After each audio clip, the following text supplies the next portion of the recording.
सुप्रभात बच्चों।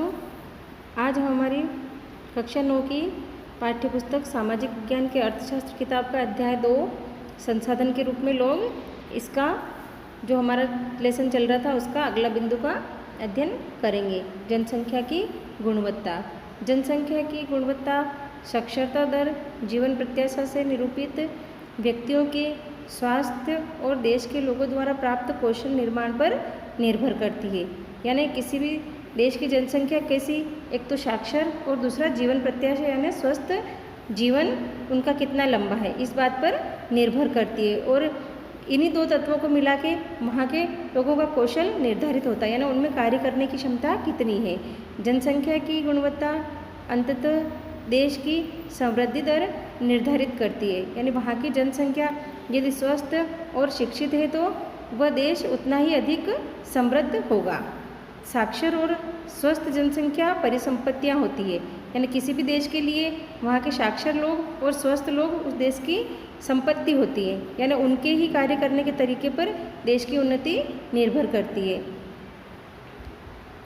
अब अगला बिंदु पढ़ेंगे हम शिक्षा। अपने जीवन के प्रारंभिक वर्षों की सकल की शिक्षा ने बाद के वर्षों में अच्छी नौकरी और अच्छे वेतन के रूप में उसे फल दिया। हमने देखा कि सकल के विकास के लिए शिक्षा एक महत्वपूर्ण आगत थी।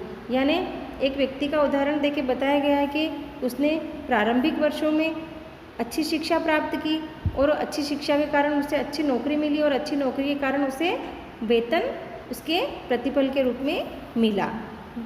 इसके बाद में विकास के लिए शिक्षा एक महत्वपूर्ण आगत थी, यानी उस व्यक्ति की विकास के लिए महत्वपूर्ण आगत का मतलब होता है एक साधन बना आय का उसके लिए।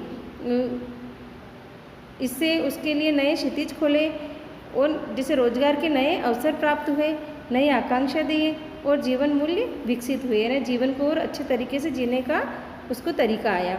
न केवल सकल के लिए बल्कि समाज के विकास के लिए भी शिक्षा का योगदान होता है। यानी किसी समाज में कितने पढ़े लिखे लोग हैं तो वो उस समाज को उसी प्रकार से नई दिशा देने का कार्य करते हैं। यह राष्ट्रीय आय और सांस्कृतिक समृद्धि में वृद्धि करता है, यानी शिक्षा दोनों को बढ़ाती है, राष्ट्रीय आय को और सांस्कृतिक समृद्धि को।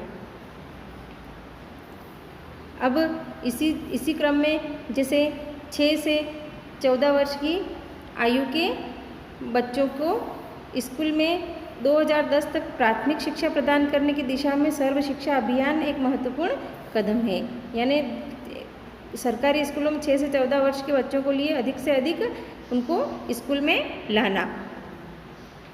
सरकार और प्राथमिक सार्वभौमिक लक्ष्य को प्राप्त करने और समुदाय की सहभागिता के साथ ही केंद्र सरकार की एक समयबद्ध पहल है। इसके साथ ही प्राथमिक शिक्षा में नामांकन बढ़ाने के लिए सेतु पाठ्यक्रम और स्कूल लोटो शिविर दोनों कार्यक्रम, एक तो सेतु पाठ्यक्रम और एक स्कूल लोटो शिविर प्रारंभ किए गए। कक्षा में बच्चों की उपस्थिति को बढ़ावा देने के लिए, यानी अधिक से अधिक उपस्थित रहें बच्चे, इसके लिए बच्चों के धारण और यानी उनके विकास के लिए और उनकी पोषण स्थिति में सुधार के लिए दोपहर के भोजन की योजना कार्यान्वित की जा रही है। सरकारी स्कूलों में इस प्रकार की व्यवस्था लागू है। इन नीतियों से भारत में शिक्षित लोगों की संख्या में वृद्धि हो सकती है, यानी सरकार की इन नीतियों से अधिक लोगों को शिक्षित किया जा सकता है।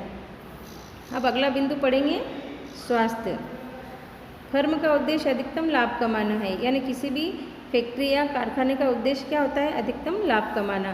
क्या आप सोचते हैं कि कोई भी फर्म ऐसे व्यक्तियों को रोजगार देने के लिए प्रेरित होगी जो खराब स्वास्थ्य के कारण स्वस्थ श्रमिकों के बराबर कार्य नहीं कर सकते? यानी एक बीमार व्यक्ति स्वस्थ व्यक्ति के बराबर कार्य नहीं कर सकता है।